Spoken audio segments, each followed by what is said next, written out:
Hangga't bundok ay di luntian at pinapatag ang minahan.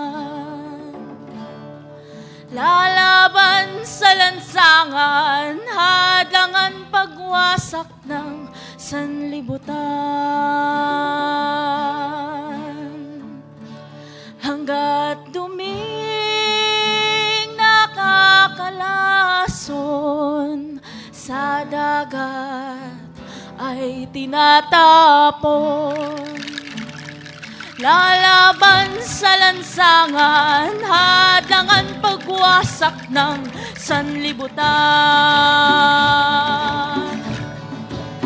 Hangga't bundok ay di luntian at pinapatag ng minahan.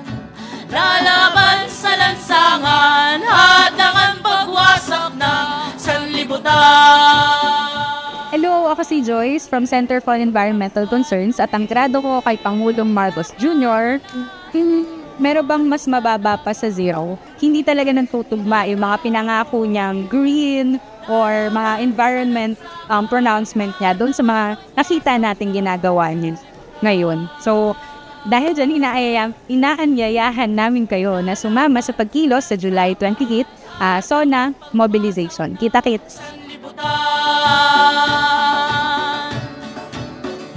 Lalaban sa lansangan, hadlangan pagwasak ng sanlibutan. Una, syempre, ang pinakagrado niya ay bagsak. 5. Lalo na kung ang i-measure natin ay yung paano siya nag-respond sa mga pangailangan ng mga mamaya Pilipino, yung kanilang panawagan. Lalo na dito ngayon sa State of the Philippine Environmental Address, na patuloy yung greenwashing efforts niya habang patuloy yung pagmimina destructively ng farm, ng makatubo, bagsako. In all fronts, in all aspects ng lahat ng sektor, tinitignan yung kanyang performance as lackluster. Lalaban sa lansangan, hadlangan pagwasak ng sanlibutan. Ako si Danila Castro, kasalukuyang spokesperson ng Kalikasan People's Network for the Environment at ang aming grado para kay Marcos Jr. sa kanyang 3 taon sa termino bilang presidente ay 5. Tuloy-tuloy ang mga proyekto, dumami, lumala at lalo ring lumala ang kalagayan ng mamamayang Pilipino at ng kalikasan sa kanyang termino.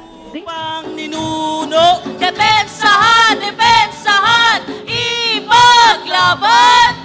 Lupang ninuno, depensahan, depensahan, ipaglaban! Sigaw ng taong bayan, sagipin ang kalikasan! Sigaw ng taong bayan, sagipin ang kalikasan!